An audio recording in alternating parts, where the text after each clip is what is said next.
while the third largest city in the United States and the fourth largest in all of North America. The Great Lakes megalopolis of Chicago, Illinois, is an international hub for finance, culture, commerce, industry, education, technology, telecommunications, and transportation. It covers a staggering 234.53 square miles, and Chicago's legendary skyline stands as a testament to human ingenuity as well as architectural daring. Structures of glass and steel looming like giants from a fairy tale, their lofty spires reaching up and touching the very skies. Meanwhile, far below, bustling city streets are transformed into canyons of asphalt and concrete, where light and shadow dance across modern marvels as well as historic grandeur. However, there is more to Chicago than just a man-made urban tapestry of steel and glass. For Chicago, there's also home to 26 miles of open lakefront, 70 nature and bird sanctuaries, 600 parks, and 500 playgrounds. And Chicago has no shortage of wildlife. In addition to the 200,000 feral cats and its countless birds and bats, it is also home to raccoons, skunks, deer, and at least 2,000 coyotes. Furthermore, while it may come as a surprise, even beaver have been reported living along the Chicago River within the Windy City. In fact, in 2008, there was even a report of a mountain lion. However, some claim that in 2017, Chicago became home to something else. Some claim it became home to a monster.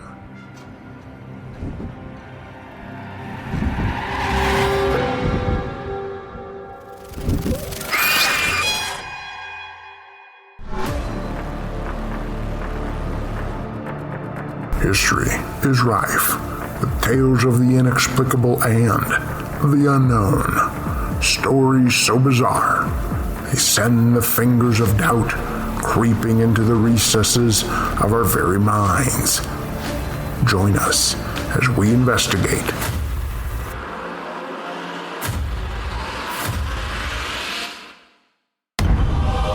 This week in Creepy History.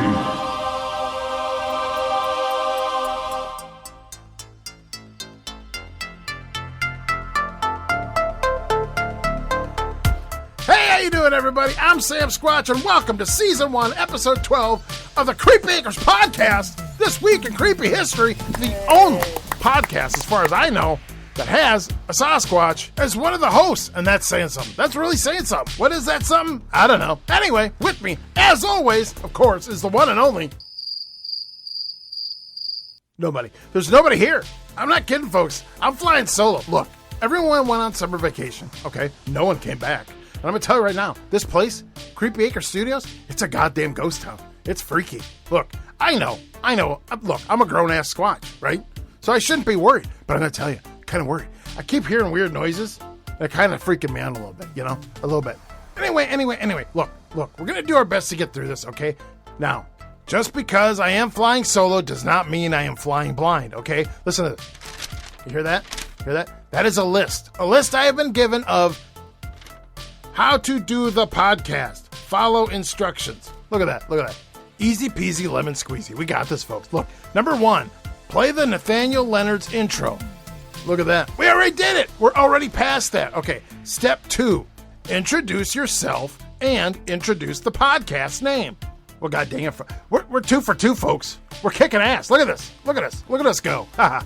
Number 3, engage in banter with your co-host. Shit. Well, being that I'm the only one here, that's going to be a bit of a problem, okay? Let me think.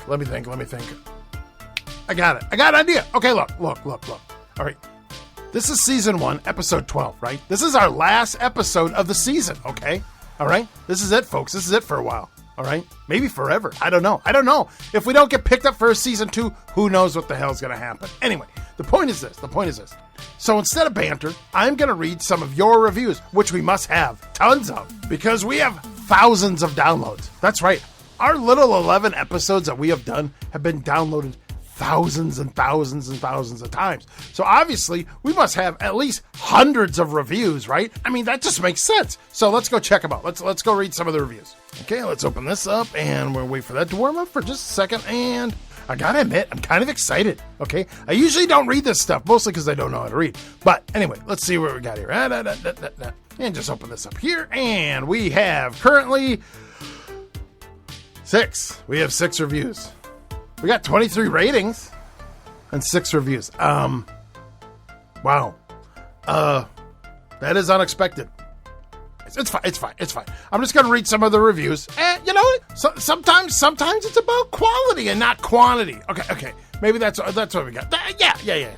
All right, here is our very first review we ever got, okay? It's on Apple Podcasts, all right? It's from a year ago, okay? This is following our inaugural episode. Our very first episode, okay? So this is the very first review we ever got, okay?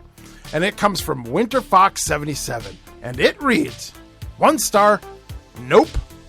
If you want to feel like a screaming mosquito drinking Red Bull is buzzing in your ear, look no further. Jesus Christ, am I grammar like this? Good Lord. Look. I'm not gonna let this get under my skin, okay? It's just the first one. And I understand we're not for everybody. We're not gonna be for everybody. We can't make everybody happy, right? We can't make everybody happy. And WinterFox77 is entitled to his or her opinion, okay? No matter how goddamn stupid it may be. And I'm gonna be the bigger Squatch. I'm gonna be the bigger Squatch here.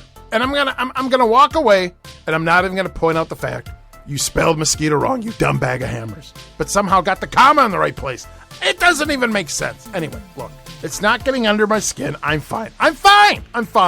Okay? It doesn't bother me at all, okay? We are an acquired taste, okay? And not everybody's going to find us enjoyable, all right? Unlike WinterFox77's mom, who's been passed around and enjoyed by everybody. Look, the point is, folks, I am going to be the bigger Squatch. And I'm not going to say any of that stuff. All right. And that is going to conclude our banter for this section. We are now going to turn it over to Nathaniel Leonards one last time on this, our season finale, as he tells us about the Chicago Mothman. Look, folks, I'm not going to lie. I'm not thrilled about the idea of there being more than one Mothman, but if there's any chance these two are going to fight to the death, I'm not going to lie. I'm there. I'm right there in the front row for that shit. You know what I'm saying? Anyway. Okay. And Nathaniel, take it away.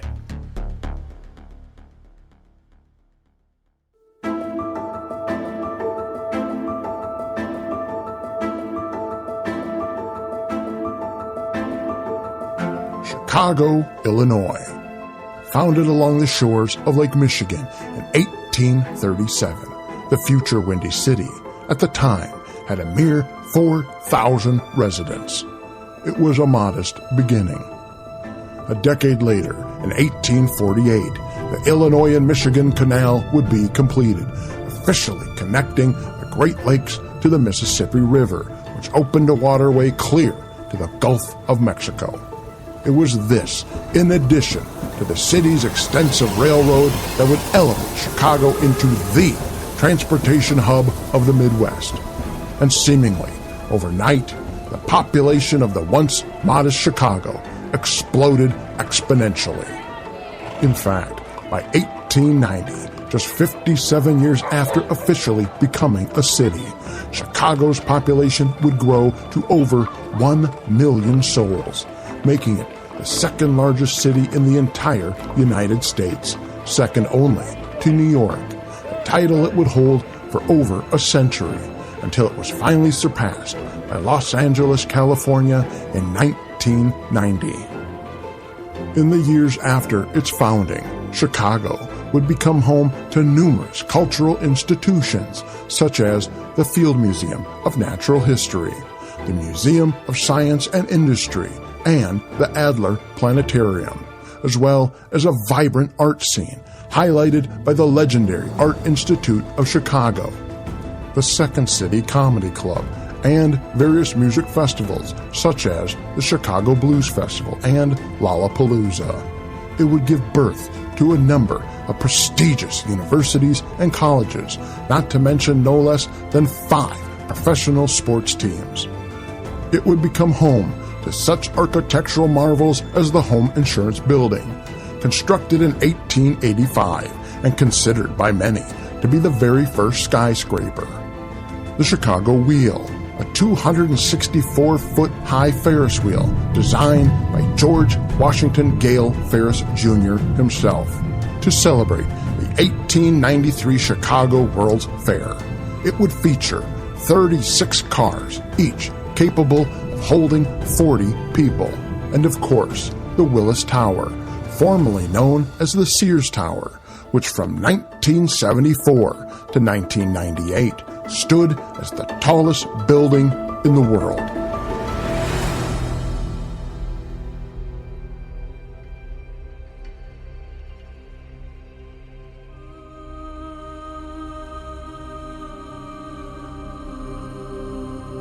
But the history of Chicago would not be without its calamities, such as the Great Chicago Fire. On October 8, 1871, a monstrous inferno would sweep across roughly 3.3 square miles of the city, killing approximately 300 people and destroying over 17,000 structures.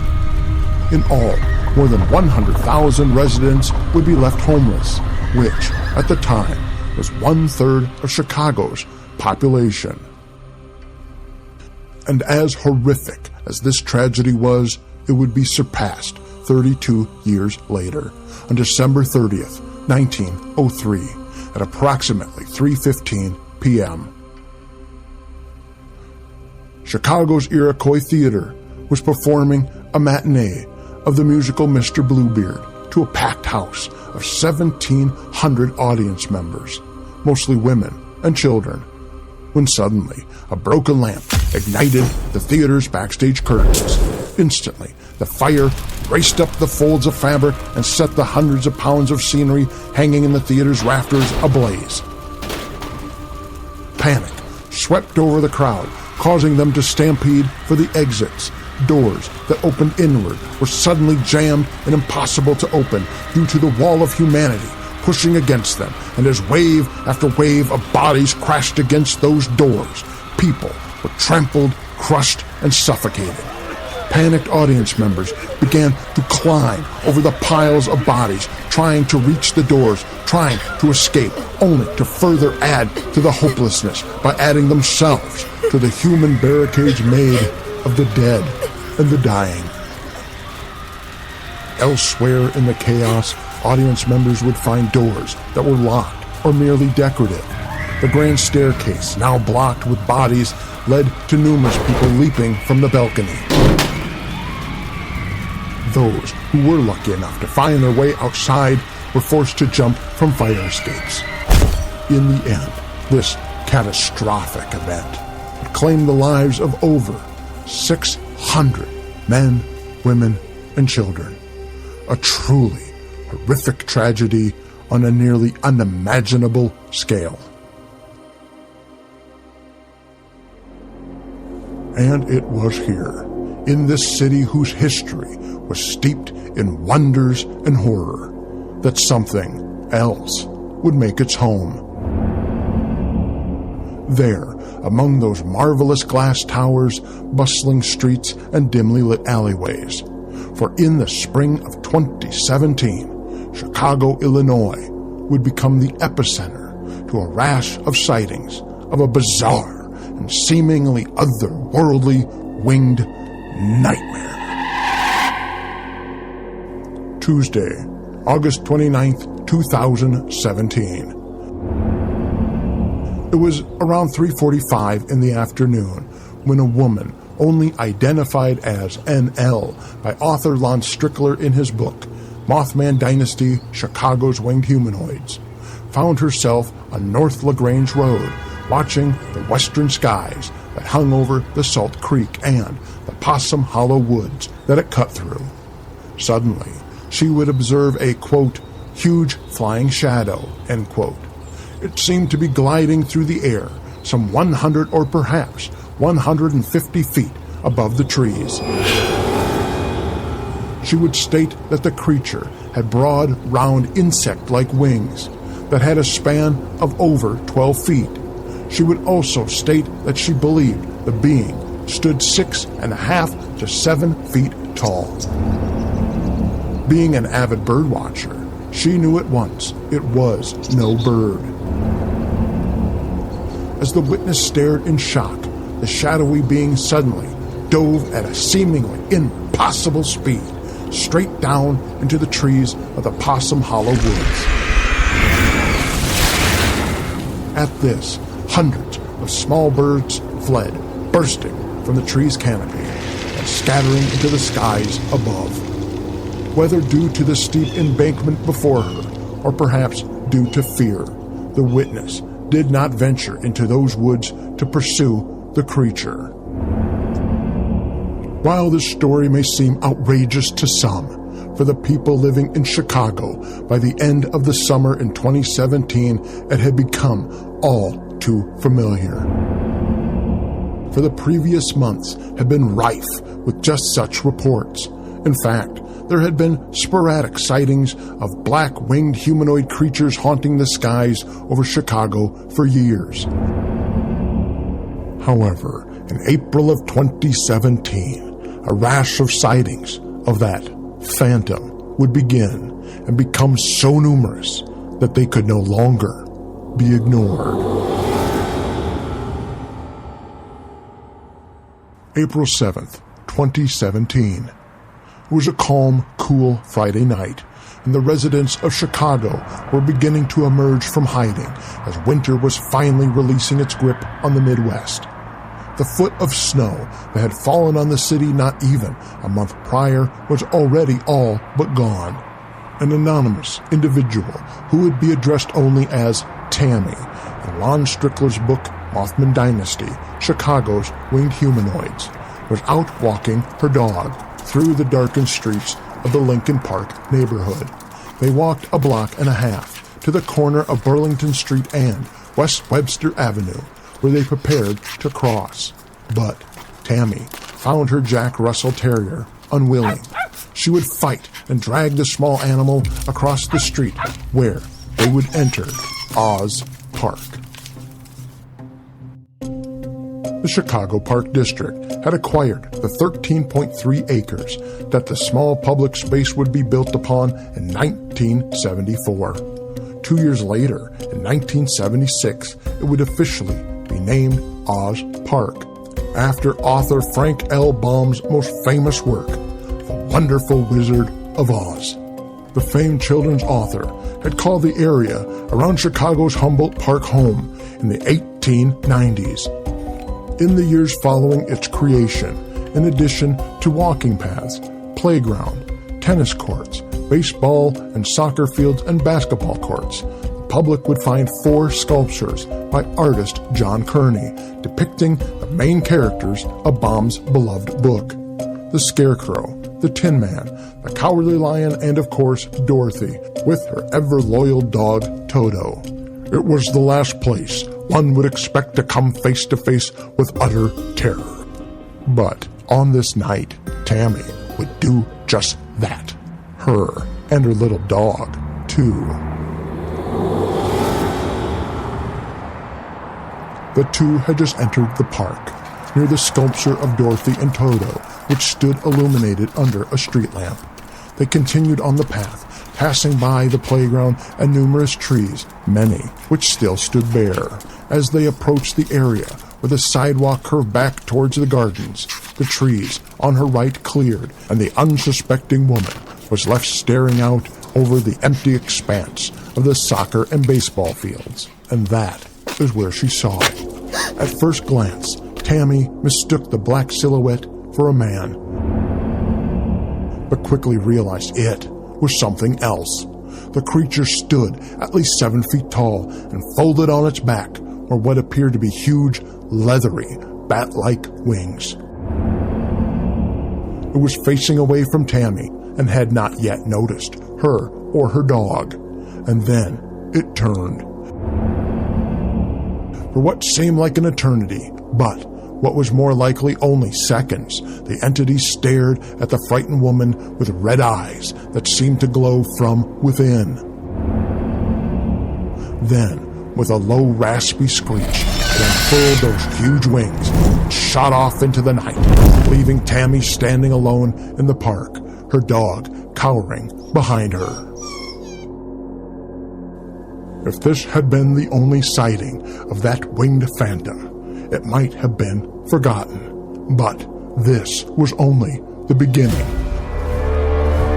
For 1 week later, on April 15th, the shadowy entity would return, but this time it would be seen over Lake Michigan, 2 miles off the shore of Montrose Beach. Author and researcher Tobias Whalen would explain in his book, The Lake Michigan Mothman, High Strangeness in the Midwest, that sometime after 10 p.m., the witness, her husband, and 2 other couples were out on a boat celebrating a friend's birthday when the witnesses glanced up and saw something there in the sky. It was flying, a black silhouette darker than the night behind it, and with eyes that seemed to reflect light. It was circling the boat. As the witnesses stared in disbelief, they realized that what they were staring at appeared to be an impossibly huge bat.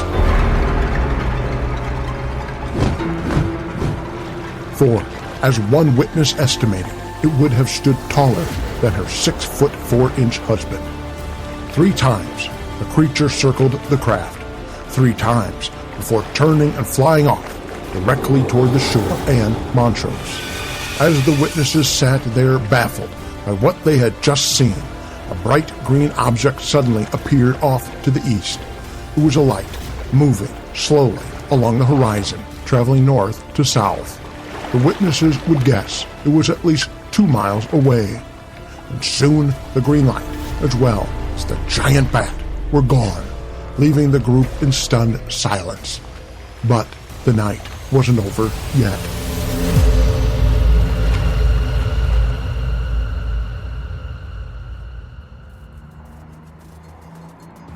For just 30 minutes later, the winged creature would be seen again, but this time in Chicago itself. By now, the night was partly cloudy, and the temperature had dropped into the high 60s. It was the perfect spring evening, or so a group of friends that had gathered there in the Humboldt neighborhood had thought. That is, until they heard it. The sounds of huge wings on the night air. The group of friends was listening intently when suddenly one of the men in the group broke the silence, exclaiming just one word. Lechuza. Lechuza. And while the Spanish word lechuza can mean owl, it can also refer to something darker. Throughout northern Mexico and Texas, there is a myth, a story of an old woman with the power to transform, to shift her shape into that of a giant owl. And it is in this shape that she exacts her vengeance on all those who have wronged her. Sometimes it is depicted as simply being a huge black or white owl. However, other times it is reported to still have the head or face of an old woman. It is not known which one the man meant, but he explained to his friends that he had seen something on the ground by the nearby road. The group walked toward the black shape to investigate when suddenly the monstrous thing stood up on 2 legs and turned to look at them. It stood at least 6 feet tall, and the eyes seemed to glow with a red fire. Terrified, the witnesses began to scream, and the nightmarish thing once again flew away.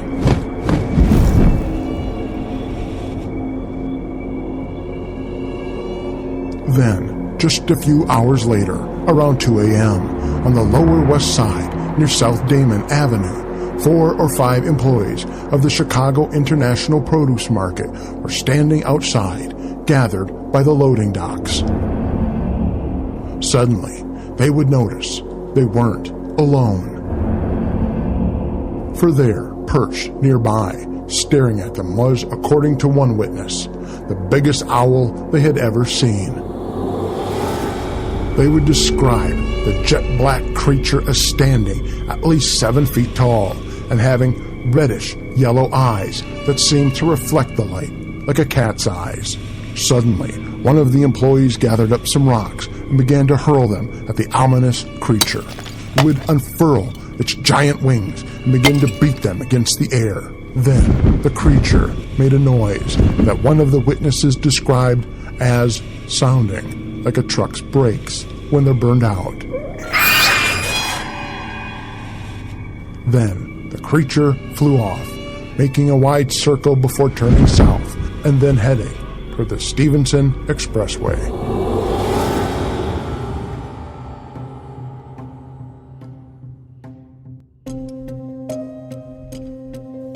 Soon the reports were flooding in. Some would describe the creature as an impossibly large owl, while others would see a colossal bat with leathery, featherless wings, and occasionally the wings were said to be insect-like in their appearance. Despite this, always the reports described a 6 to 7 foot tall, emaciated, winged entity that stood and walked upright on 2 legs like a human, and of course, one could not simply forget those luminescent eyes. To many, the description may sound familiar, and it would be impossible to speak of the Chicago Phantom without mentioning the similarities to another creature that had been reported 440 miles to the east, where it terrorized the citizens of Point Pleasant, West Virginia, some 50 years earlier. That story would gain national attention when on November 15th, 1966, 2 young couples would come face to face with the unknown. The youths were out driving together late at night through an area just a few miles north of Point Pleasant, West Virginia, that had once been a TNT factory during World War II. However, in the years following the war, the plant had been abandoned and had been converted into the McClintock Wildlife Management Area. It was here that the 2 couples, the Scarberrys and the Millettes, would encounter a 6 to 7 foot tall winged creature with human legs and glowing red eyes. Frightened, they would try to speed away, but the creature would take wing and chase their vehicle nearly the entire 6 miles back to the city, sometimes reaching speeds over 100 miles per hour. Over the next year, numerous sightings would occur in and about the area, culminating in the collapse of the Silver Bridge on December 15, 1967.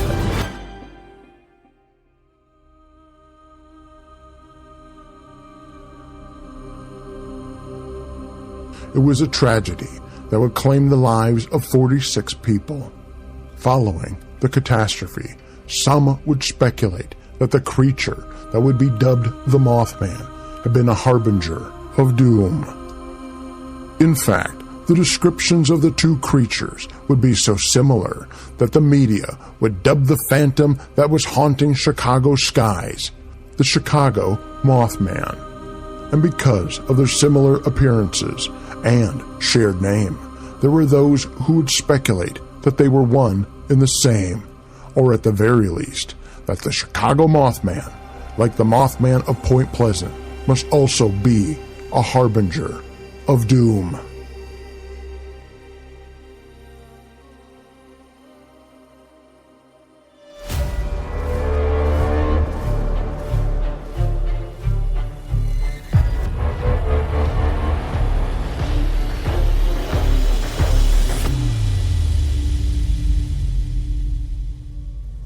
Again, and again, the creature would return, and spring would give way to summer, and summer to fall, and the sightings only increased. Soon, the Chicago Mothman was being reported multiple times a week, and sometimes with multiple sightings in different parts of the city on the exact same day. In fact, between the time of the initial sighting on April 10th, 2017 and ending on the final day of summer of that year. Author and investigator Tobias Wayland would record over 40 sightings of the creature on his website, the Singular Fortean Society. In the years since, the number would explode to over 120, while Lon Strickler would record on his website, Phantoms and Monsters, well over 160 sightings of the creature. So what are we to make of these stories? Many of the witness sightings coincided with reports of brilliant lights in the skies over the Chicago area, causing many to assume that the creature must be extraterrestrial in nature. However, others would give it a more infernal origin, claiming it to be clearly demonic, while some would see it as a harbinger of doom, a portent of some calamity yet to come. And while some of the speculation was otherworldly, some would suggest much more mundane explanations, claiming misidentified bats or birds were to blame and nothing more. Others would dismiss the events in their entirety simply as an elaborate hoax. The truth is, as the Chicago Mothman story gains in popularity and further entrenches itself into the myths and legend of the Windy City, it may grow impossible to distill the truth from the lore.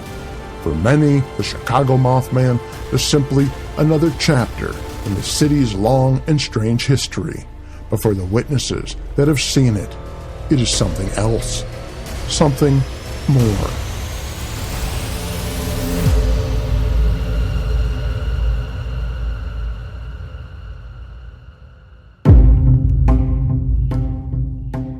We live in a world that prides itself on scientific understanding and technological progress. And because of this, many believe that the stories of creatures such as the Sasquatch, the Yeti, or the Loch Ness Monster are simply nonsense and nothing more.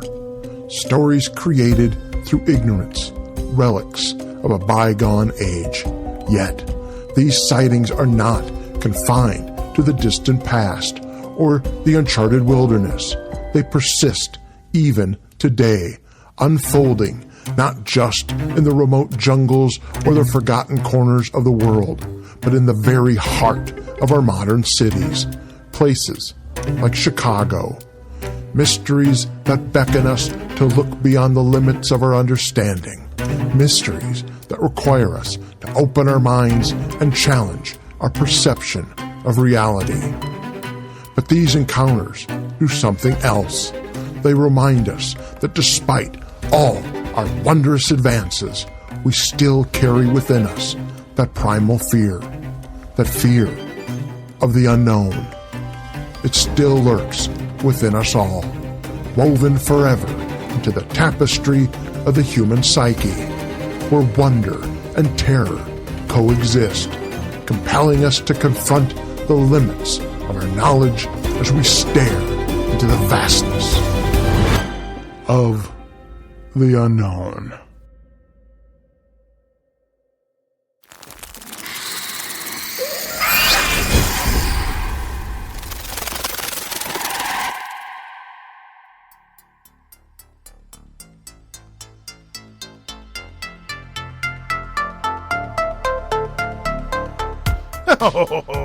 Oh my God.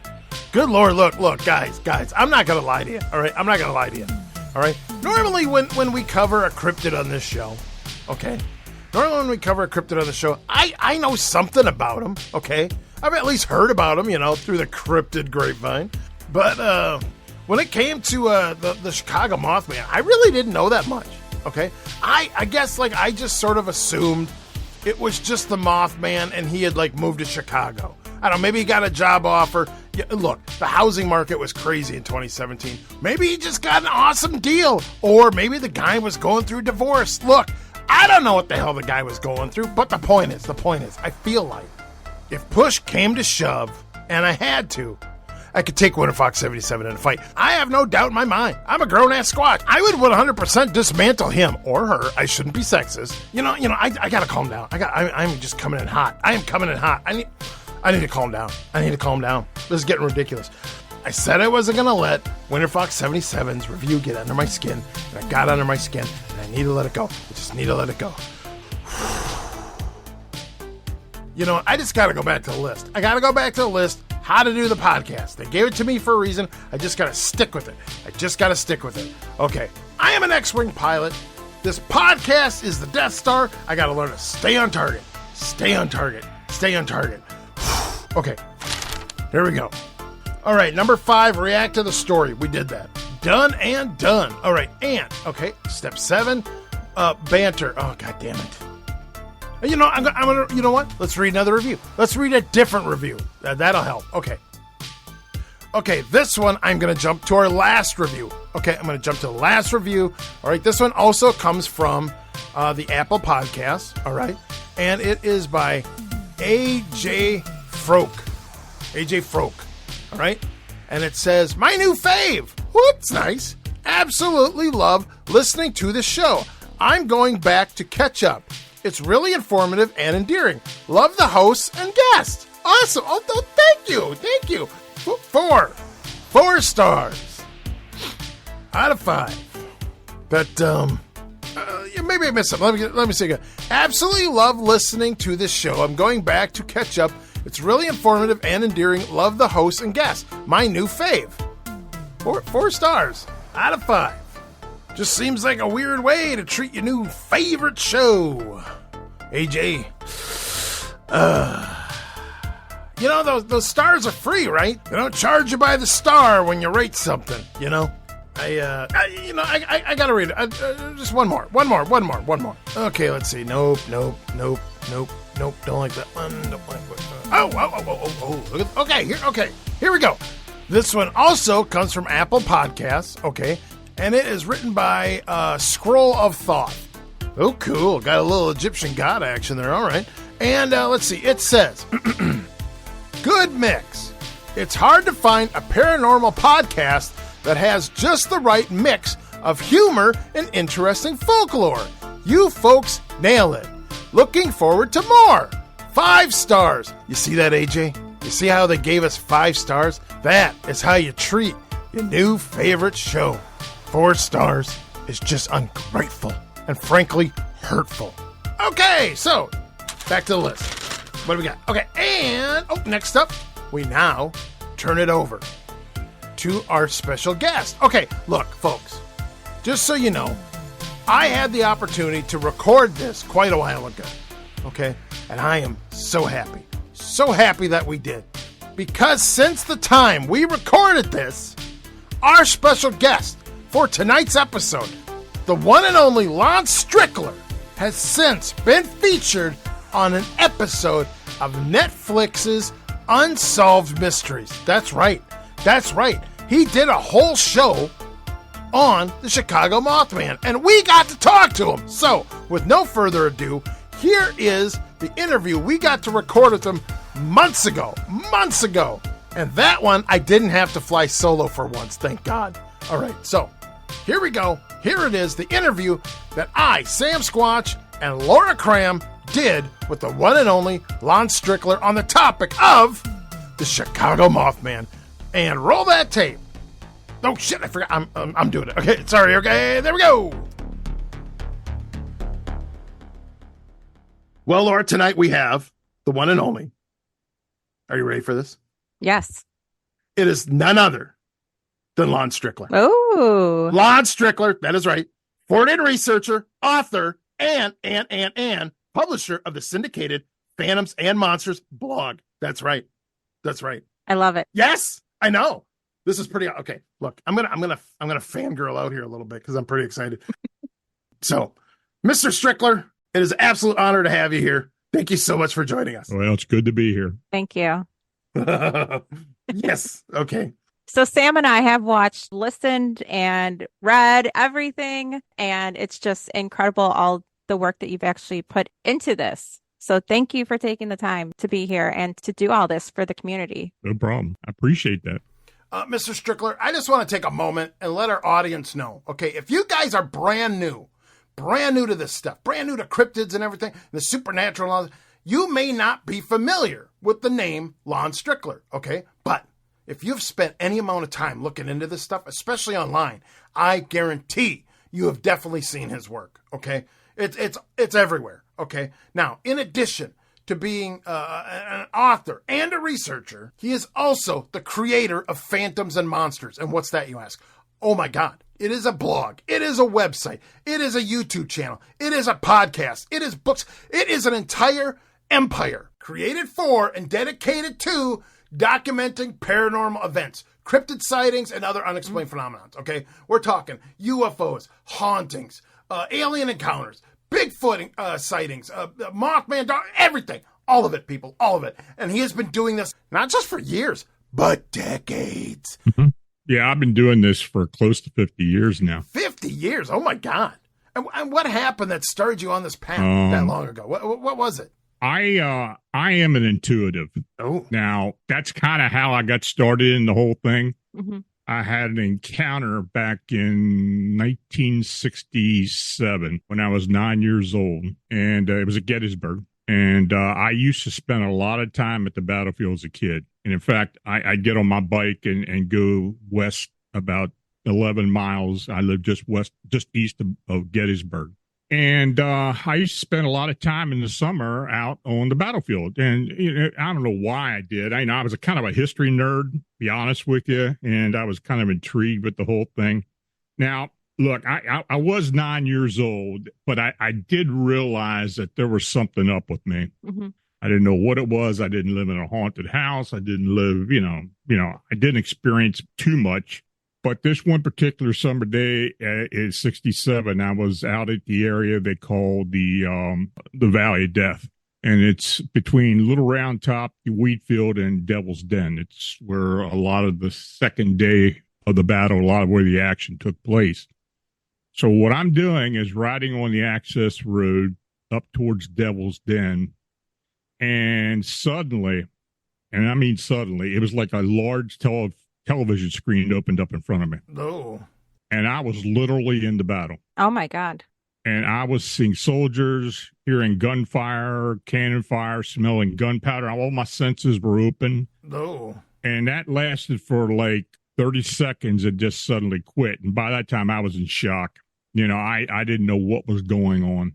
But that was kind of the day it confirmed to me that something was different about me. Now, I lived in a very conservative family. And even though there is some paranormal background in my family, it's nothing major, But I wasn't about to talk to it with my parents because I just knew they wouldn't understand.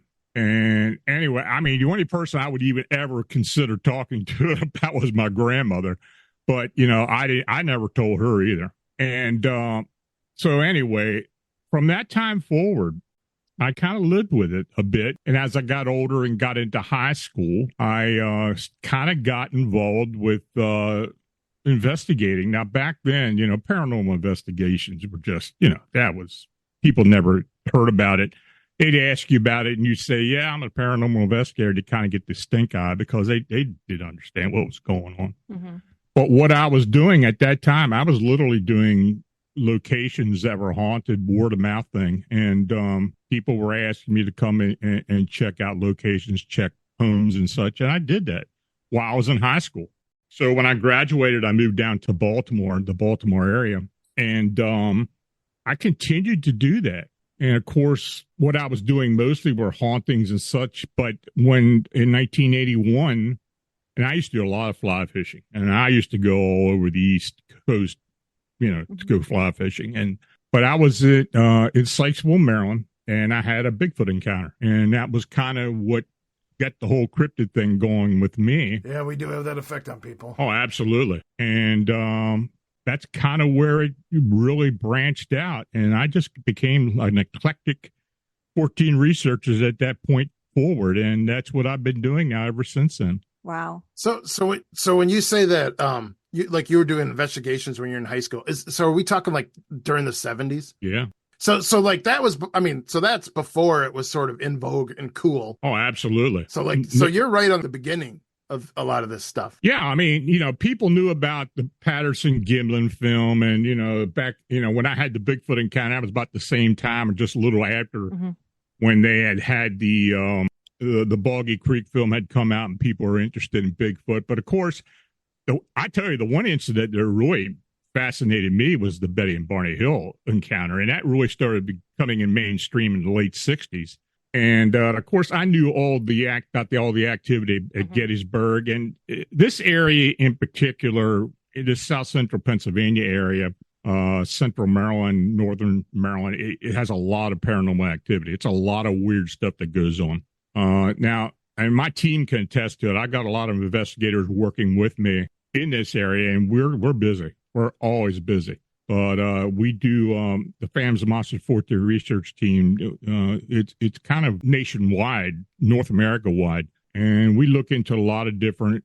When people contact us, we try to look into look into an issue, or a haunting, or a sighting, or an encounter, and get boots on the ground and do that.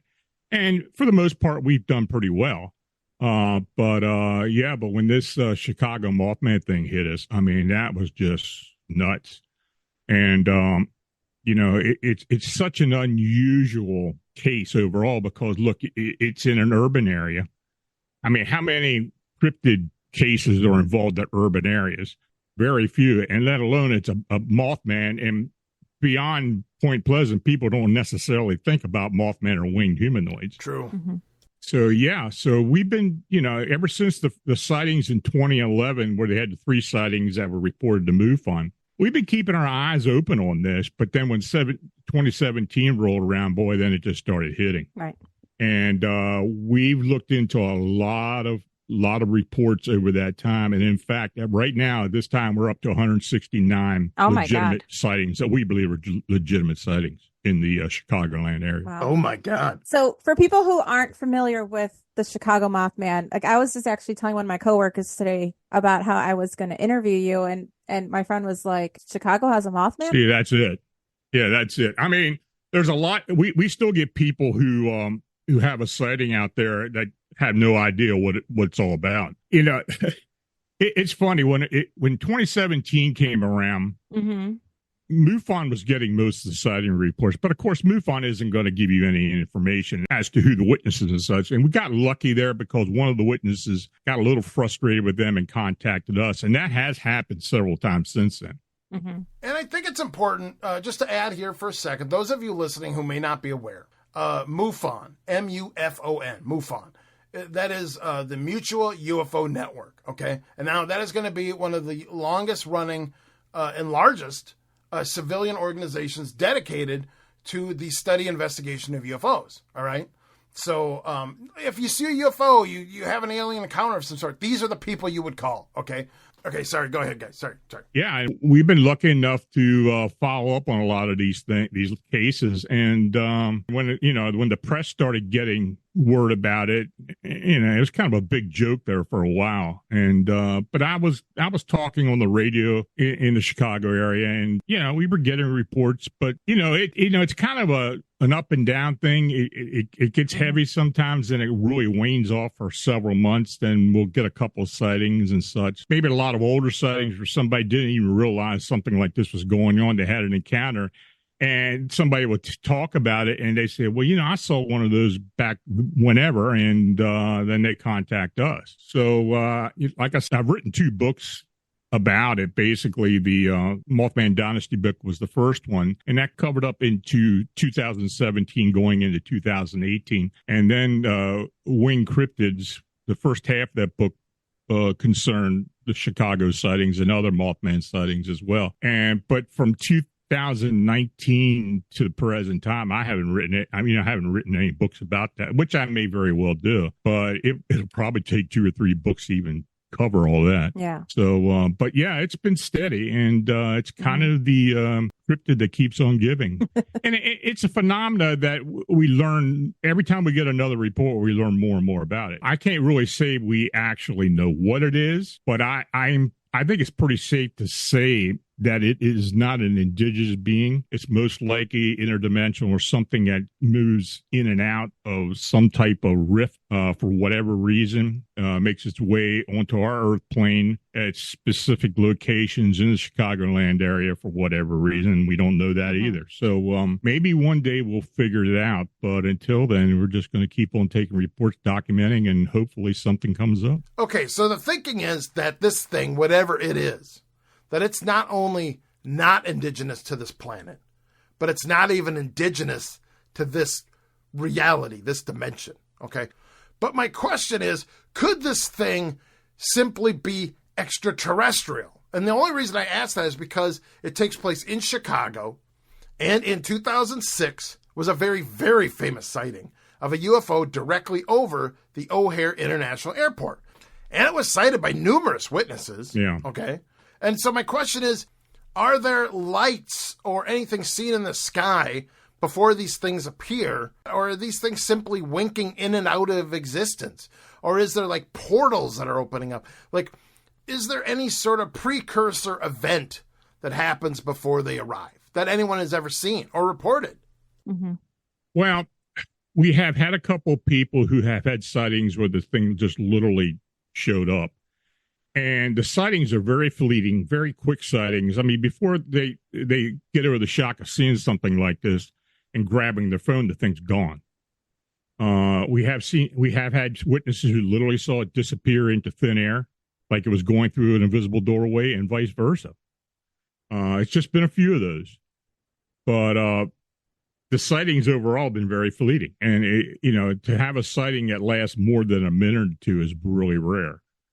There's a lot of aspects to this whole phenomena that we just really don't know about. I mean, just for instance, we have many times, even in a crowd, a large crowd, there will only be a number of people that see it one time. It kind of seems that it differentiates who they want to show themselves to. Oh, wow. Mm-hmm. That's happened a lot. Another phenomena that we have literally just realized the last year or so after going through all the reports is that over 50% of the sightings have been of people of Hispanic heritage, which is interesting. We've had several out of town people who reported. We've had a couple celebrities who reported it. So yeah, it kind of runs the gamut. It's just not designated for one group of people. It's area wide. And we've been taking the reports within a 250-mile radius of downtown Chicago. So we're getting reports into Indiana and down into central and northern Illinois up into Wisconsin. Mm-hmm. So so it's a region-wide phenomena. But my partner Tobias Whalen, he calls it the Lake Michigan Mothman, and I don't know. I just call it the Mothman or the Chicago Mothman. In fact, I when I first started, started writing about it, I was calling it the Chicago Phantom. And of course, the press is the ones that got into the Mothman thing because they gave it that moniker because it sounded like what happened in Point Pleasant. And even though, quite frankly, it physically wise, it just does not look like what people had seen in Point Pleasant. Yeah. Can you tell us like what people have reported it looking like? I know it's been looking like an insect or a humanoid. Well, a Point Pleasant Mothman was kind of a moth-looking creature. It was humanoid, and it had a thick body. The head was kind of built or set into the upper body, and the eyes were kind of set into the body. But we've had wings described as insectoid wings or moth wings, butterfly wings. It's kind of different. And of course, the red eyes and the light projecting red eyes. That's about the only thing with the Chicago sightings that is similar. Now, not all the sightings in the Chicagoland area have had the red eyes. We've had different color eyes, actually. But I'd say 70% of them have the red eyes. But the wing structure, for the most part, has been very different. The body structure has been different. These beings in Chicago, for the most part, are very, very thin, emaciated-looking humanoids with legs and arms. Sometimes the arms are attached to the wing, and sometimes they're not attached. The wing structure early on was that of the first sighting was actually in the sectoid-type wing. that kind of was high and went over the top of the head of this being. Then they started getting the owl-like wings. We had a couple of reports that were referred to as lechuzas, or the owl, the owl type of winged humanoid with the feathered wings. But as time went by, we were getting, for the most part, bat-like wings, bat-shaped gargoyle-type wings that went anywhere from 10 to 15 feet in total width. The body structure was anywhere from 5 to 7 foot, very thin, very dark in color. Sometimes it looked shiny like it was wet. Sometimes it looked like it was hair covered. The head was a separate head. It wasn't built into the body, but it was a smaller head. And then the eyes were quite large, and most of them had the red projecting light emanating from them. So just out of curiosity, earlier you'd said how when this thing would appear, there'd be a big group of people. Some people in the group would see it. Some people wouldn't. All right. Do you think that is in any way linked to the fact that this thing seems to have so many different appearances? So like you'll have people saying it has bat wings. Other people say it looks like a giant owl. And still other people will say it has wings like an insect, So my question is, do you think this thing has the capability of appearing to different people as different things and sometimes not appearing at all? Or are these all different things that they're all seeing? Well, we don't know that. I mean, I guess everybody has their own perspective of what they see. I think there has been very many of these things showing up. I just don't think it's one. In fact, the first year I thought it was at least 3 of them because of the locations and the way this thing was coming in and out. Sometimes we'd had 2 sightings at the same time at different part of the city. And I think we've probably had about 25 different ones that have manifested. Yeah, I think most people have seen the same type of being. There have been a few differences, so wherever they're coming from, and I do think they are coming from another dimension, a linear dimension to ours, possibly. But I think these beings have races just like humans do, and they might have different styles. And in fact, I do believe that most cryptids are interdimensional beings for the most part. I think Bigfoot. Guilty. Yeah. Oh, absolutely. For the most part, is an interdimensional being, though I do believe there are many who are indigenous beings in certain parts of the world or in the country. But I think the cryptid canines, for the most part, may very well be interdimensional. Many times we just see one of them. Somebody sees one. Very few family groups. So do they all come from the same dimension? Who knows? It may very well be possible. This is fascinating. I'm loving this. With the amount of stories, I mean, there's so many. Are there any that stand out where you're like, this is the one? Mm-hmm. Are you talking about just the winged humanoid? Yeah. Yeah. We've had a couple of interesting ones. I think the first very interesting one, and these two I'm going to talk about, were close contact. There was a woman out in Bolingbrook, which is west of Chicago, and every night she would take a walk in her neighborhood, and she usually cut through a playground, which was like a block and a half away from home. There was one particular evening, and this is in 2017. This is when a lot of this started. And she was walking through and was on the pavement, and she came upon this tall being that was somewhat wide. And she thought, actually, she said she first thought it was 2 people embracing. Now, as she got closer, she started hearing this gurgling sound, but she couldn't really tell what she was looking at because it was dark and, the lights were not that bright. And as she was walking towards it, she got within like 15 foot of it, and it turned. And when it turned, it widened out because it was looking straight at her. And the wings were most likely wrapped around the body like a bat would do it. Oh. And it didn't attack her or anything, but she did lose the use of her legs. She fell to the ground. Is it infrasound? Possibly. I don't know what type of supernatural abilities these things have. But apparently, I think it was sleeping. And I think it was standing up sleeping. And it was gurgling. It never showed its face to her or anything. When she regained the ability to get back up, she went to another part of the park, which was where it had a seat there. She could still see it. And she sat there till she was able to straighten herself out, and she got up and walked around the playground and went to her house. Wow. When she got to her home, her son was there, and she told him about it. He freaked. He wanted to see it. Oh, God. So they jump in the car, and they start driving towards the playground, and they got near the playground. There's a big row of hedges right in front of it, and this thing jumped out in front of them. As monsters are wanting to do. Yeah, that was the end of the expedition. They went back home. So when they got back home, she started searching on Google. And of course, my name came up, and she contacted me within 15, 20 minutes of actually getting home. And everything was fresh. I mean, I could hear the emotion. She was freaked out, and she was crying, and she didn't know what was going on. This thing was going to follow her. And that, people do react like that. Mm-hmm. They don't know what they saw. But she asked me, have you ever heard of this? I said, yeah, we've been getting a lot of sightings closer to Chicago, but out in the suburbs, we're getting them as well. So, I got her information, got her account and everything. And I told her, if anything else pops up, let me know. Well, I did check with her, and she hadn't seen it again. So that was a one-off encounter. Several months later, another close encounter happened right in Chicago. It was right along the lakefront near Schiller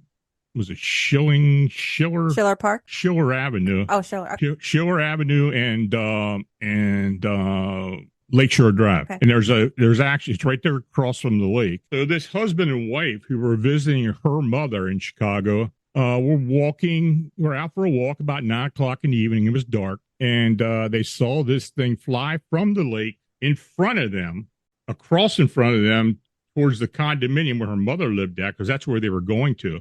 This thing went through the trees, flew right up the side of the condo. It's about 20 stories high. They watched it, and it literally hovered on the top like it was looking through a window. Ugh. Oh, great. Another cryptid turned peeping creeper. And as they watched this thing, it the way they described it, it leaned back and started diving back down towards the trees. And that's when they started running. Ugh. They started running for the entrance. And what they would have to do, they were heading south on Lakeshore Drive, and they'd had to take a right onto the Schiller Avenue to get to the condo, to the entrance. Oh, when they took a right, this thing literally descended right in front of them.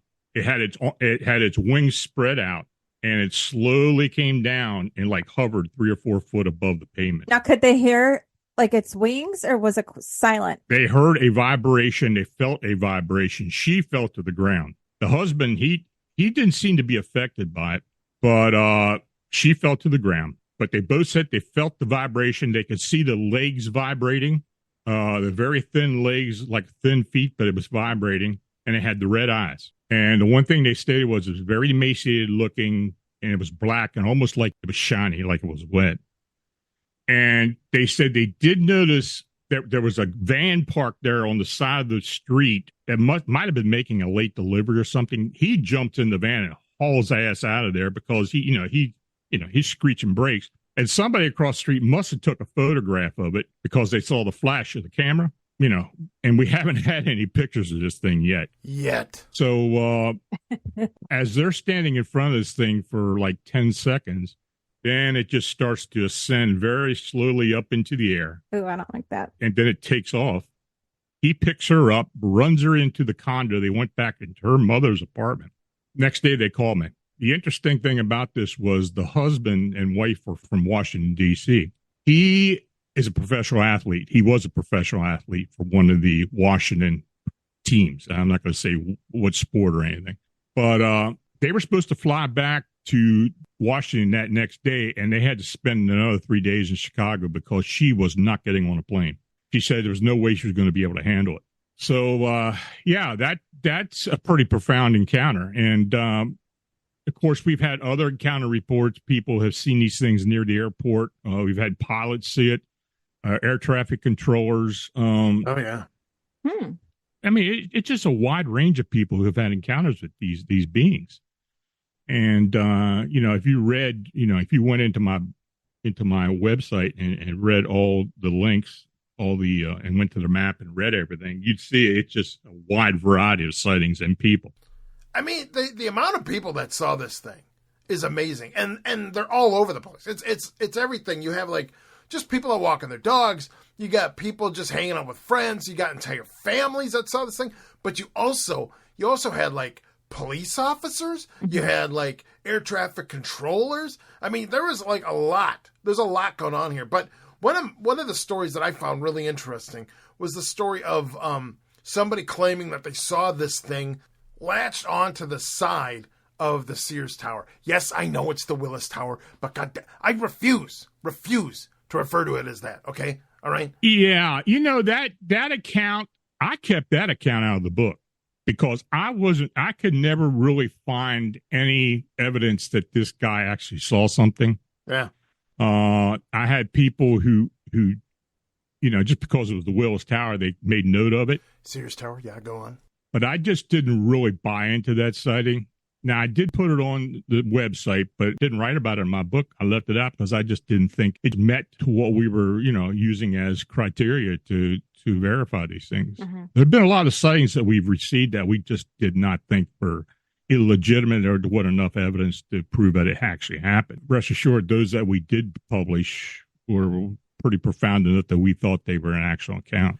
And I got to say it's refreshing and pretty reassuring that not everything's making the book. You know what I mean? Like that you are taking time to vet these stories and that it's not just a free-for-all, But at the same time, that stuff is available out there on the website if people want to find it.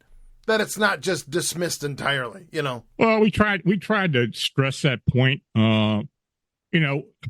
Ever since this whole thing started, we've been getting a lot of pushback. And it's something new. It's hard to believe, I guess, for most people. Mm-hmm. There is a jealousy factor behind it. We had a lot of people who wanted to get involved with the investigation that we just didn't really get people involved. We kept a tight group.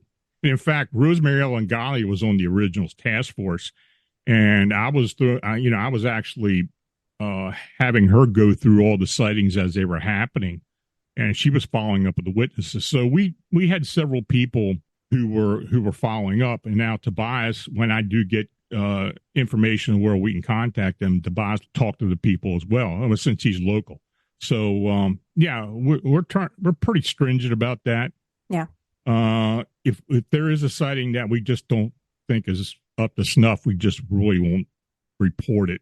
There have been sightings where I've stayed away from and have later come back because I received additional evidence where I thought then, I'd run it through with Tobias, and we decided that we'd go ahead and put it on the list. Now, has anyone reported missing time when they see these things? Not necessarily. Okay. I think there has been some time jumps in there at certain points, but it's just not profound enough that we can really tell that it was associated with that.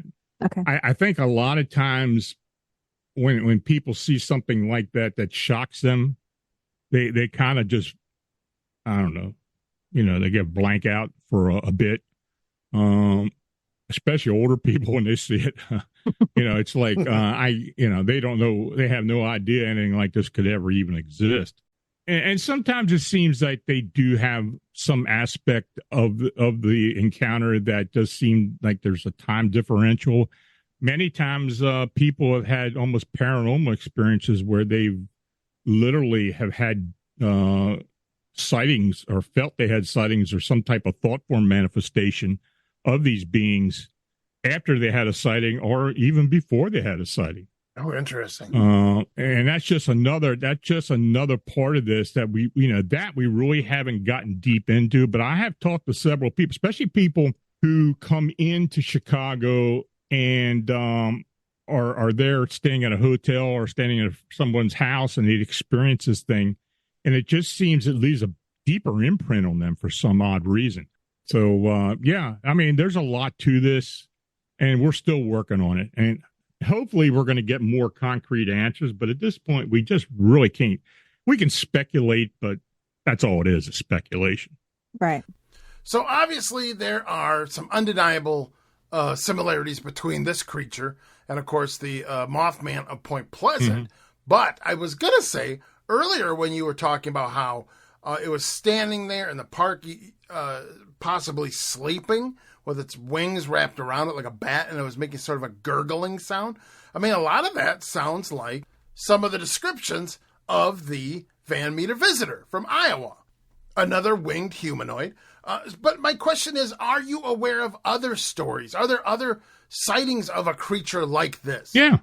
Yeah. I mean, I had an encounter in '88 that was very similar to what people have seen in Chicago. Oh. And that's why I think is maybe a reason why I'm getting these accounts. I think it's connected. I have people on my team who think it's connected to my sighting in '88. When we were having these sightings in Chicago, we were also having sightings just south of Tampa in Zephyr Hills. We had 3 sightings in Pasco County, Zephyr Hills area, of something very similar. Oh, wow.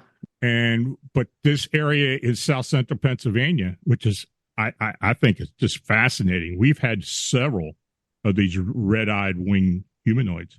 Other than my sighting. So I think there is a connection. You know, I can't pinpoint it, but I find it damn curious that, you know, I had something like this, and, you know, I kind of held back talking about it for 20 years. And then when I started the blog, I wrote about it in 2008, and other people started coming forward and seeing sightings. And then almost a decade later, then the sightings in Chicago turn up, and they're very similar to what I had seen. Can you describe what you saw? Yeah, it was October 1988. I was living outside of Baltimore at the time, and I ran into a friend of mine, somebody I grew up with, and he was a scout leader, a Boy Scout leader here in Pennsylvania. And he was down at Timonium Fairgrounds doing some type of Boy Scout activity or something there, and I happened to run into him. It was just dumb luck. And I hadn't seen the guy for like a dozen years. But he knew about the paranormal stuff I was involved with because we used to go out in the battlefield as kids. We used to spend night on the battlefield. He saw a lot of stuff out there with me. So, you know, we kind of got reacquainted again. We were sitting there having lunch. And he said, you're still involved with the paranormal? I said, yeah. I've been kind of keeping up with it. I hadn't started to blog or anything yet.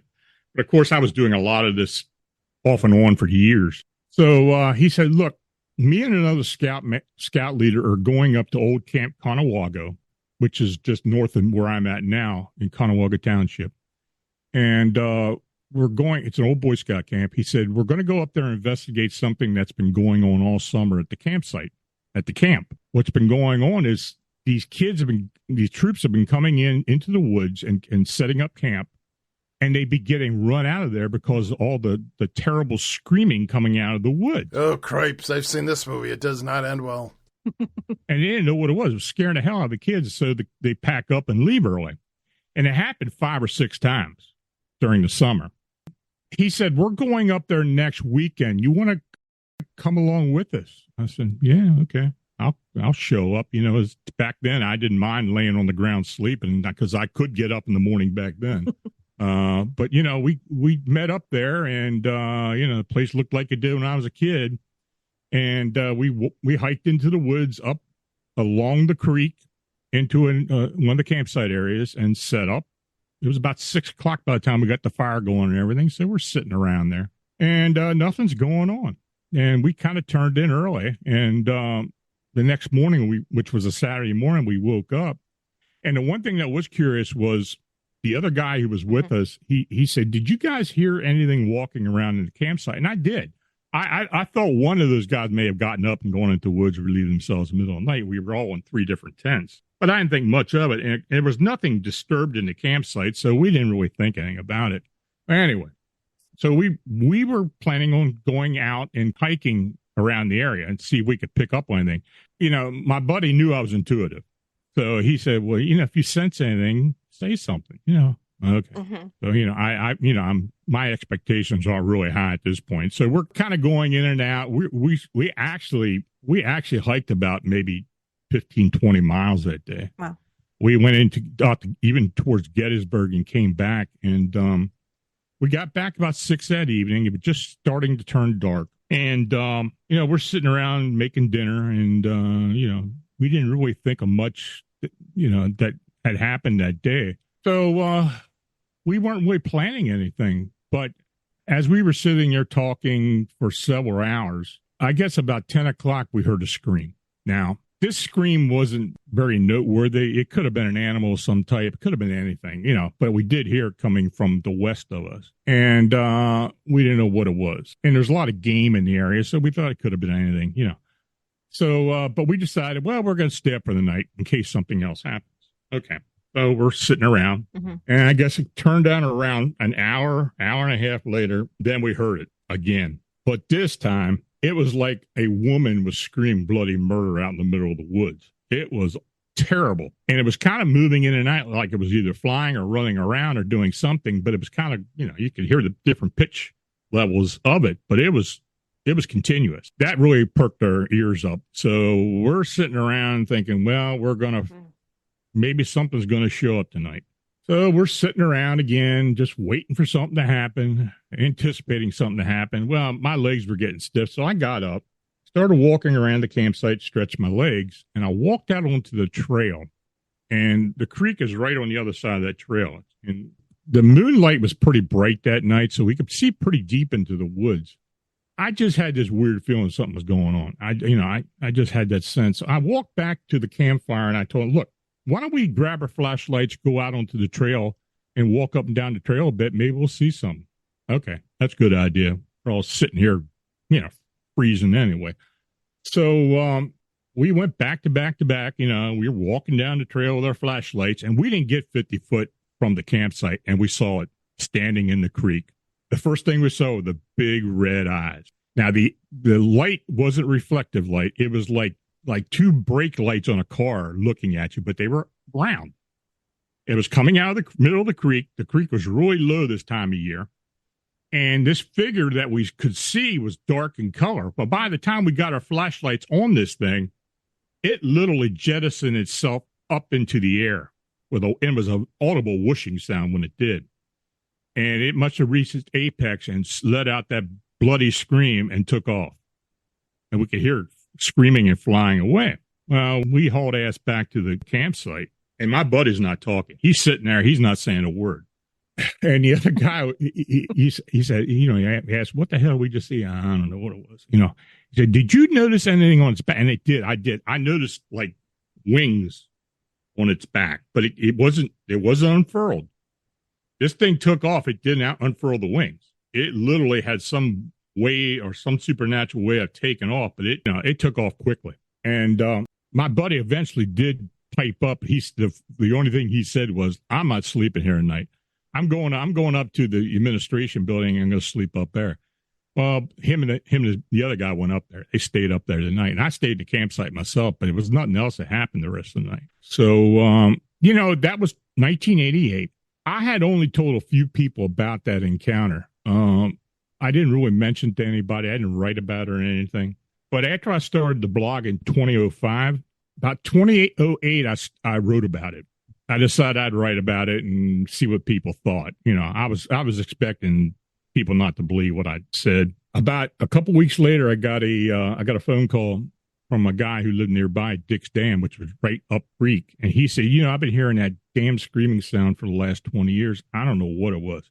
You think it might have been what you encountered? I said, I don't know. Maybe. I don't know. So it didn't take long. About a week after that, I got an email from a scout leader who told me, he said, my troop had just been up to Camp Conewaga a couple weeks ago, and we were camped out in the woods, and it was a Saturday afternoon. Of course, the kids are out there playing and going up and down the trails and stuff like kids would do, and they all came running back scared. They didn't know what they were, screaming and crying and carrying on, and they told him that they saw a dragon on the trail. And he thought they were pulling his leg. He's thinking, the hell is wrong with these kids? But, he didn't really think much about it. They didn't leave. They didn't hear any screaming or anything. But they were wary of what these kids had supposedly seen. Well, anyway, he read my account, or somebody had forwarded it to him. And he contacted me. And then I did later talk to him. And he said, yeah, he said, he said, maybe that's what you encountered. Right. Well, since that time, we've had 5 other sightings that have been reported to me along the Conewaga Creek. Now, the Conewaga Creek runs a little bit west from there, then runs east and empties into the Susquehanna River. So it goes for another 20 miles or so. And there had been 5 other sightings that had been reported to me of some type of dark creature with large wings with red eyes along the creek that people have seen. And look, this is a very conservative area, and very few people will make things up.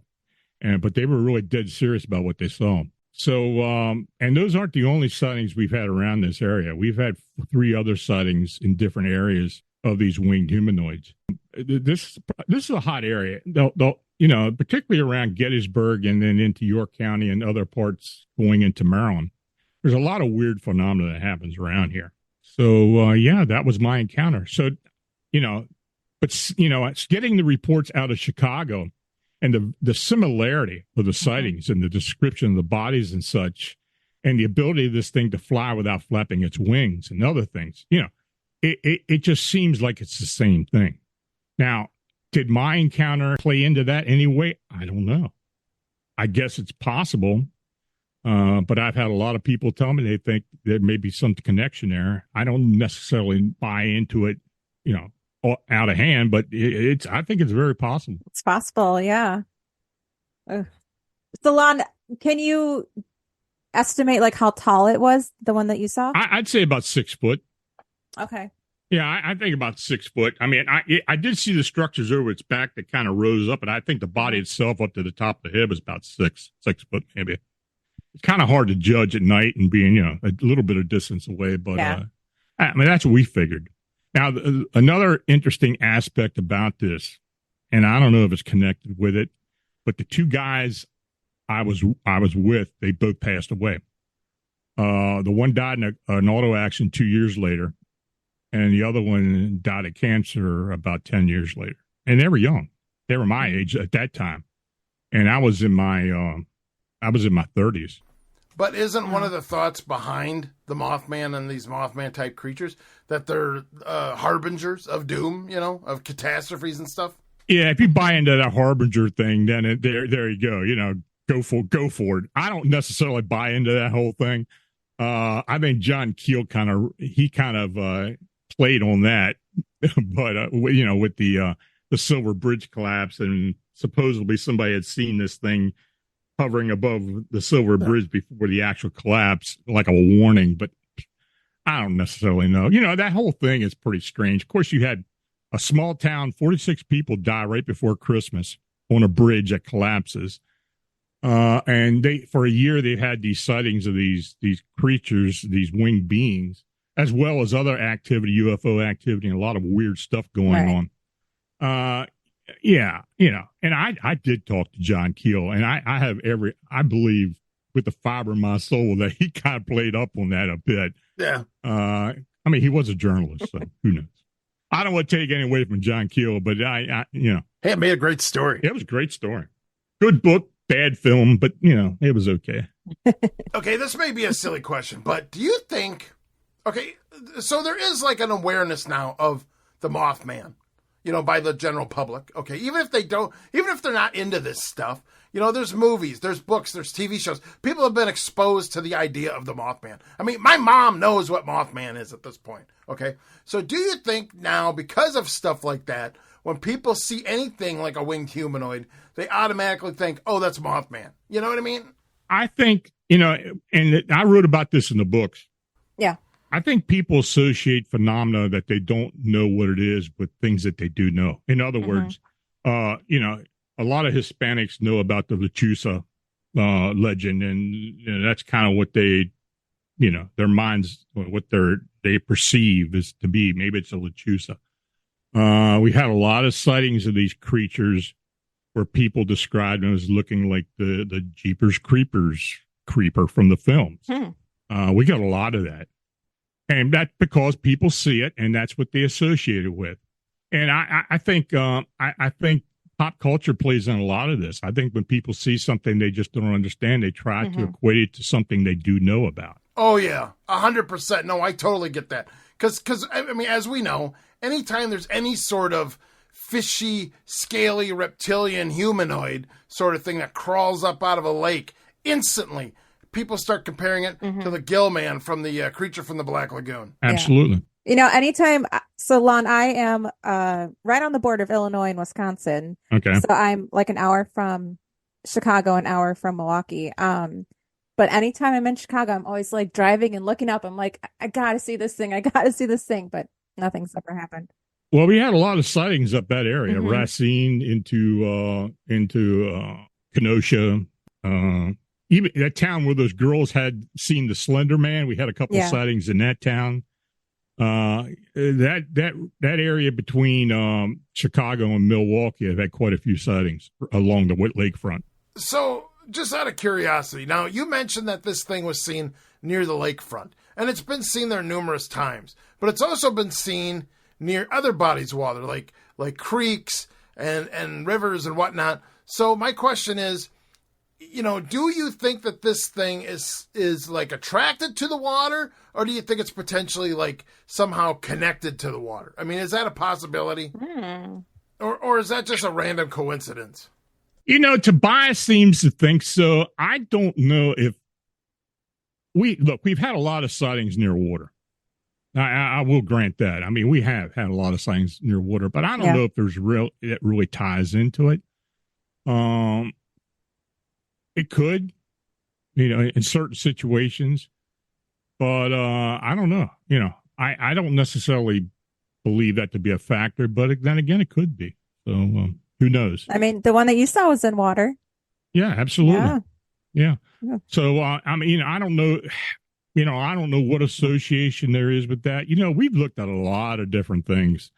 Witchcraft, people summoning these things, the particle accelerator out there at the Fermi Labs. That's what it is, the Fermi Labs. Actually, it's the oldest one in the world.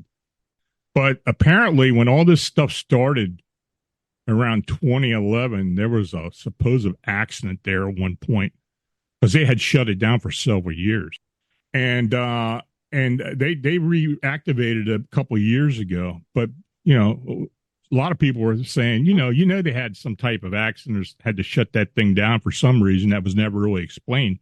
Maybe it opened up a rift or something. Everybody's worried about CERN doing the same thing. Okay, I feel like we're heading towards some sort of Stephen King's The Mist scenario, okay? And I've read the book, okay? And spoiler alert, it ends bad. Real bad. The movie, horrifically worse. I don't know. Possibly. I don't know. We've had a lot of associations with some alien beings. People had seen some type of gray being with these things as well. Humans that seem to be out of sorts around them. A couple of UFOs, particularly at O'Hare. Wow.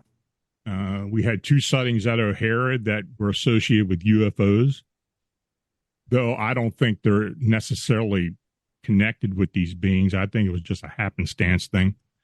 But there's certain areas, certain neighborhoods that have had a lot of sightings. Bensenville, which is in the southwest corner of O'Hare International, we had 11 sightings out there. Several sightings in Rosemont, which is east of the airport, which is a suburb there. Some of the neighborhoods in Chicago, Little Village in particular, Lincoln Park, Tilson area, we've had some sightings. So, yeah, they kind of run in bunches sometimes. But, of course, early on, most of the sightings were right downtown on the lake, on the Navy Pier, and a lot of the buildings and the planetarium and the aquarium and all kinds of around Soldier Field and everything. Yeah, there was a lot of sightings up and down the lakeshore. So, yeah. And they're still happening now. Is that correct? And they're still happening. I was just going to ask, when was the last? The last sighting? Oh God, I don't know. When was the last sighting? It's hard to tell. Because we've had a lot of sightings that were kind of years previous to that. But Rockford, Illinois is an area where we had a lot of sightings. Oh. And one of the most recent sightings was at Rockford, Illinois. We had 4 sightings at Rockford. I was just there with Chad Lewis and David Butherly. You know Chad? We know Chad, unfortunately. No, it's okay. Actually, Chad was the very first guest we ever had on our podcast. Creepy Acres presents This Week in Creepy History, the podcast. Season 1, Episode 1, The Murfreesboro Mud Moths are available now. Chad's a good guy. Yeah. We've had a lot of sightings. People would figure out that something may have happened at some point, and then they'll come forward and tell us about it. Okay. But the sightings have been sparse in the last year and a half. But we do get them occasionally. I don't know. Maybe it may start up again. Who knows? But it had, over the time we've been looking into it has come in waves. So who knows what happened? Oh, well, we are due for the big cicada outbreak coming up here. Maybe it'll follow those. Oh, maybe it'll come with it. Yeah, we get the 17-year cicadas here, and God, I remember in '87. My God, that was unbelievable. That was otherworldly.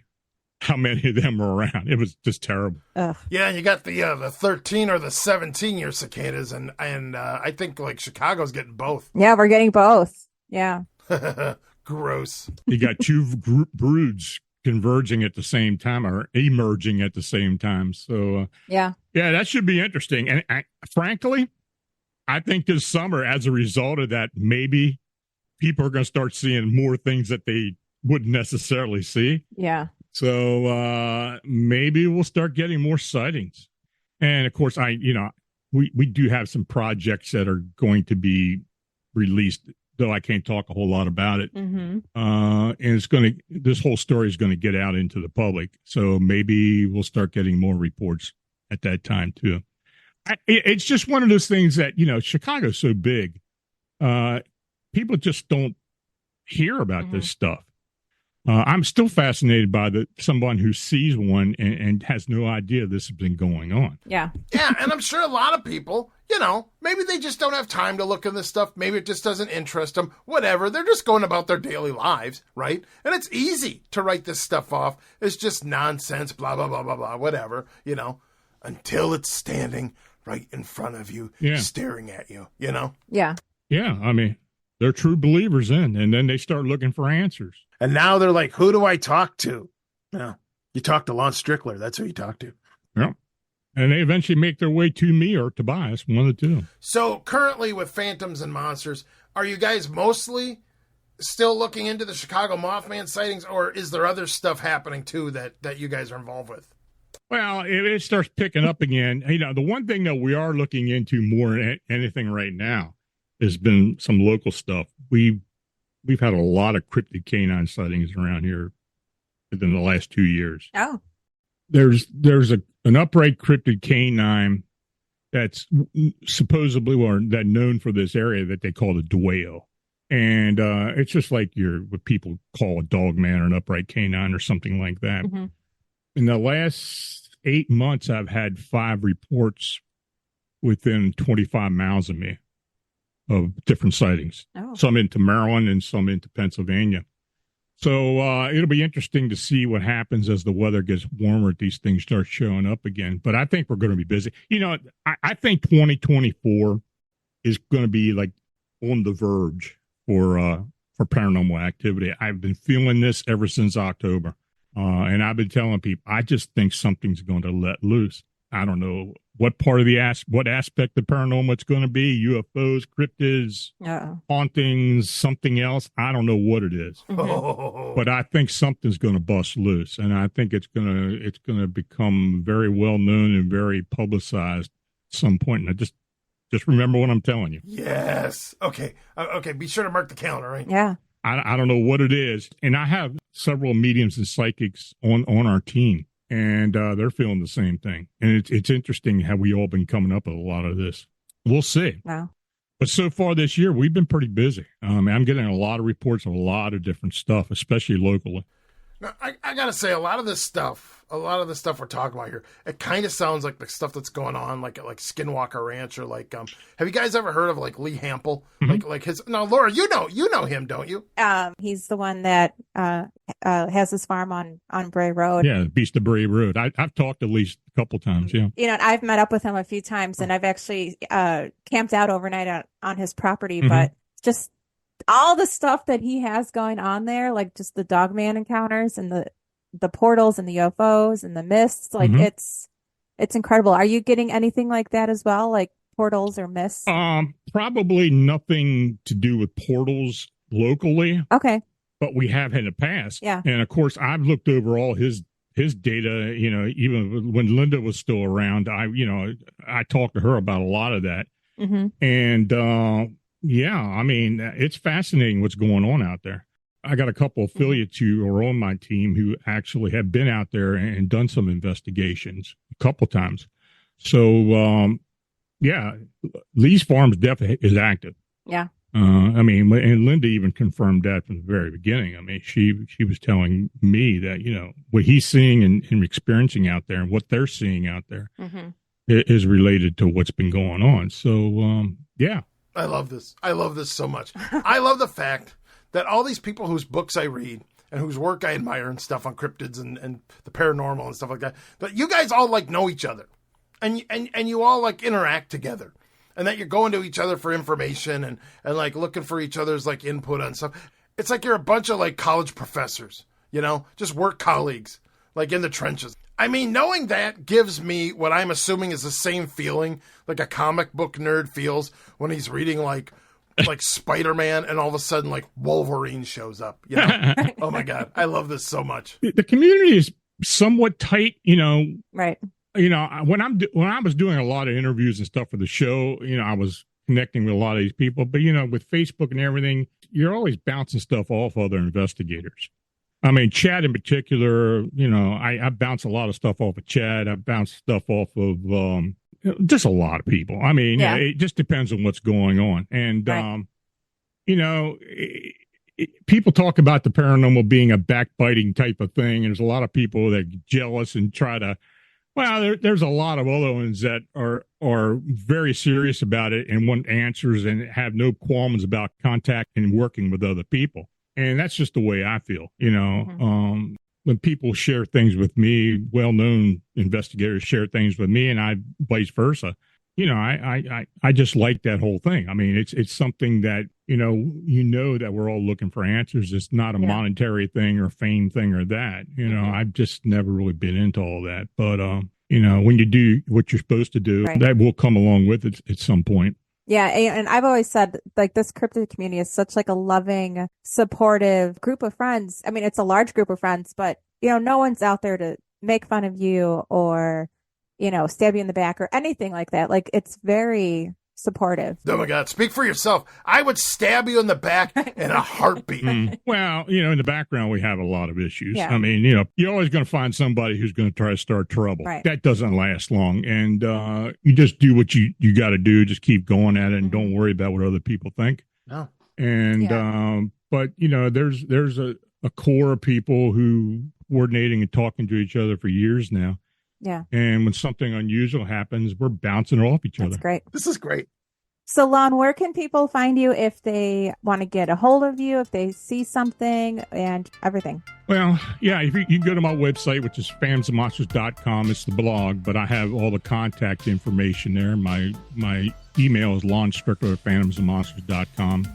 The team, Phantoms and Monsters 14 Research, that connection links are everywhere there. We have links to all the cases we're working on. The YouTube channel is Phantoms and Monsters Radio. You just put that in search, it'll come up. I used to do a lot of interviewing, but it's what I mostly do now is talk cases that have been sent to me or cases that we're actually working on or have resolved and such.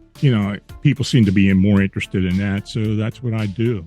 I will do an occasional interview, but I don't do it as much as I used to.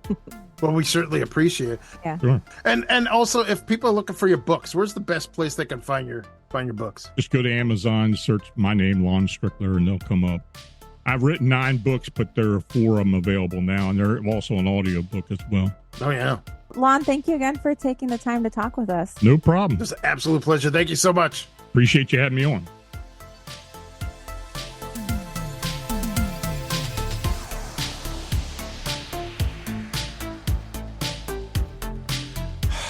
There it is. The last episode of the first season. Look, I'm going to be honest with you folks. I have been friends with Lon Strickler online. And by that, I mean mostly Facebook. for a couple years now. And I've been able to send him messages here and there about, his various books and obviously his posts to Phantoms and Monsters and his various posts on social media. And I gotta say, I feel pretty dang lucky. I mean, the guy was so generous with his time. I mean, he talked to us, little old us, not for 5 minutes, not for 10 minutes, but he talked to us for well over an hour. And not just about the Chicago Phantom / Mothman, but he also shared with us stories from his childhood of how he ended up on the path he ended up on. Look, he didn't have to do that, okay? We're nobody, but he did. And that's pretty amazing. Almost as amazing as the fact that Winter Fox 77 was even capable of writing a review when he's clearly so goddamn dumb. Oh my God. Look, he's getting under my skin again. I gotta let it go. I just gotta let it go. Let's go back to the list. Okay. All right. Okay. Says here and okay, did that. Okay, and oh. All right, says here to thank the guests for being on. Yeah, we already did that. And okay, and just says outro. The hell does that mean? Outro. Look, I gotta look that up just a second. And outro, the concluding section of a piece of music or a radio or television program. All right. Well, I guess I just say something to sort of wrap this up then. Okay. Look, this is the last episode of the first season. Will there be a second season? I don't know. I mean, we don't know what the future holds, okay? But what I can say is this. If nothing else, I hope that this podcast made you curious about these stories and made you curious about the world around you, okay?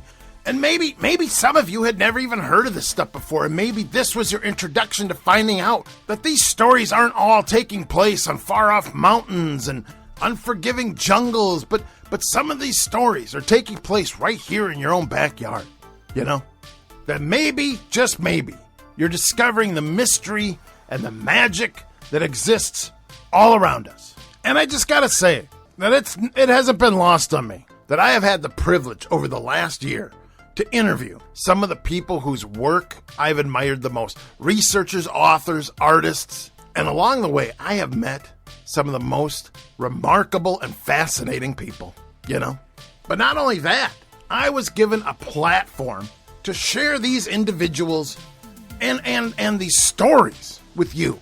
And you know what? That's a hell of a thing. And how the hell could I ever ask for anything more than that?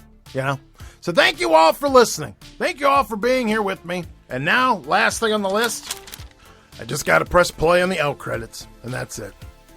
Well, it's been real, folks. And while I don't know if there'll ever be a second season of this, I can definitely tell you this. You haven't heard the last of your old pal Sam. You can find us at creepyacres.com, and you can listen to us wherever you get your podcasts, also YouTube, and we're on the socials, Facebook, Instagram, Twitter, which is now called X, Threads, and we have merch at tpublic.com. Thanks for listening, everybody. And as always, hey, keep it creepy.